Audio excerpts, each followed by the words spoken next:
لبیک یا حسین. اور آج یوں ہی ہمارے لیے غم کی تاریخ ہے. ایک ایسے امام کی شہادت کہ آپ صرف یہ امیجن کریں کہ 3 سال کا سن، 3 دن کی بھوک اور پیاس. شہزادے علی اصغر 6 مہینے کے تھے، چوتھے امام کا یہ بیٹا 2.5 یا 3 سال کا تھا. 3 دن کی بھوک اور پیاس. اس 5ویں امام نے ایک ایک منزل کو دیکھا. علی اکبر کو گھوڑے سے گرتے ہوئے دیکھا، قاسم کے پامال لاشے کو دیکھا، عباس کے کٹے ہوئے شانوں کو دیکھا. یہ منظر بھی دیکھا کہ اون و محمد کی میتیں کیسے آئیں. یہ منظر بھی دیکھا کہ میرا علی اصغر گئے تھے میدان میں، لیکن واپس جب آئے اور پہلی مرتبہ رباب نے علی اصغر کے چہرے کو دیکھا تو تڑپ کے ایک جملہ کہا. ایک ماں کی چیخ نکل گئی. 5واں امام یہ منظر دیکھ رہا تھا کہ رباب نے کہا تھا کہ میرے لال، کیا تمہارے اتنے بچے بھی ذبح کیے جاتے ہیں؟ اور 5ویں امام نے وہ منظر بھی دیکھا کہ جب حسین نے آ کے ایک ایک بی بی کو سلام کیا، آخر میں 5ویں امام کو اپنی آغوش میں لے کے کہا، میرے بیٹے میرے بعد صبر کرنا، اپنے بابا پہ جو مصیبتیں آئے اس پہ صبر کرنا.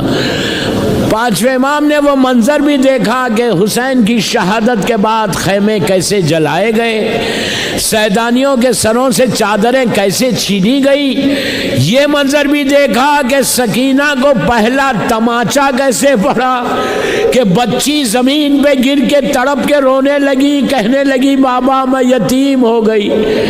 5ویں امام نے یہ منظر بھی دیکھا کہ میرا بابا بستر پہ لیٹا ہے اور پورے خیمے میں آگ لگی ہوئی ہے.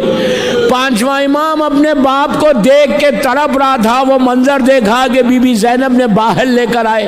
عزیزو، بیٹے کے لیے بہت مصیبت ہوتی ہے اگر بیٹا دیکھے کہ اس کے باپ کو مارا جا رہا. میں نے بڑا جملہ بولا، بڑا جملہ بولا. آپ ذرا کوئی 5ویں امام کے دل سے پوچھے کہ جب تعزیانے چوتھے امام پہ بلند ہوتے تھے، 5واں امام آگے بڑھ کر شمر سے کہتا تھا کہ اے ظالم، میرے بابا کو اتنا مت مار. اور جب چوتھا امام کو زنجیر اور طوق پہنائی گئی، 5ویں امام دوڑ کے جا کے باپ سے لپٹ جاتے، کہتے بابا یہ کیا حال ہو گیا. 5واں امام ایک ایک منزل دیکھ رہا تھا. عزیزو، اس امام نے وہ منظر بھی دیکھا کہ یزید کے دربار میں سیدانیاں کیسے گئی. یہ منظر بھی دیکھا کہ یزید کے ہاتھ میں چھڑی تھی اور حسین کے سر کی طرف متوجہ تھا. وہ منظر بھی دیکھا کہ زینب نے تڑپ کے کہا تھا کہ عباس آج کنیز کے بچانے والے رہ گئے، تیری بہن کا کوئی بچانے والا نہیں ہے. 5واں امام وہ منظر بھی دیکھ رہا تھا کہ اپنے بابا کے ہاتھوں پر ان کی بہن کی میت ہے، اور قبر سکینہ کے قریب جا کر زینب نے کہا تھا کہ عباس سکینہ دفن کی جا رہی. 5واں امام وہ منظر دیکھ رہا تھا کہ سکینہ کا مزار کیسے بنا. عزیزو، یہ وہ امام ہے کہ جس نے 34 برس چوتھے امام کو دیکھا کہ پانی آیا تو روئے، ارے کھانا آیا تو روئے. کوئی جانور کو ذبح کر رہا، امام قریب جاتے اور جا کر اس سے پوچھتے کہ بھائی تو نے اس جانور کو پانی پلایا؟ تو امام کو وہ کہتے کہ مولا، ہم بغیر پانی پلائے کوئی جانور کو ذبح نہیں کرتے.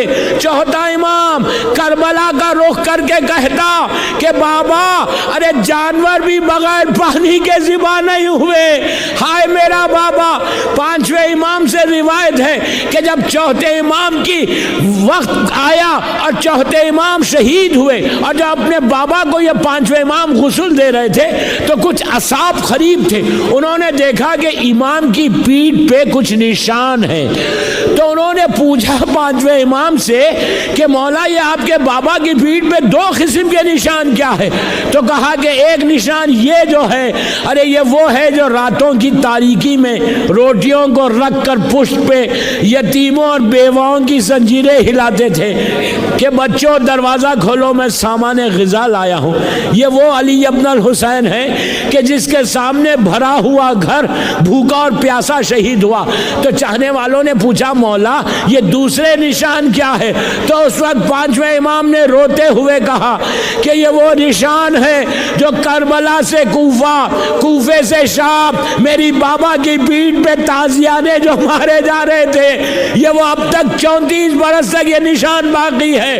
عزیزو اس امام کا جب وہ وقت آیا اور چھٹے امام قریب آئے تو میں یہی کہوں کہ مولا آپ تو بابا سے گلے ملے، لیکن یہ وہ سید سجاد کہ جو باپ سے گلے نہیں مل سکا۔ عزیزو پانچویں امام کا تابوت اٹھا، جنت البقیع میں لا کے دفن کیا گیا۔ آج بھی جنت البقیع پہ چراغ نہیں ہے، میں یہی دعا کرتا کہ اللہ جنت البقیع پہ سایہ کر دے، لیکن میں امام سے یہی کہوں مولا آپ کا تو تابوت اٹھا، لیکن آپ نے اپنی آنکھوں کے سامنے کربلا میں اپنے دادا کو دیکھا کہ لاشا پڑا ہوا تھا اور گھوڑے دوڑ رہے تھے، زینب فریاد کر رہی تھی کہ نانا یہ حسین ہے جس کا لاشا گھوڑوں سے پامال کیا جا رہا۔ الہی لبیک یا حسین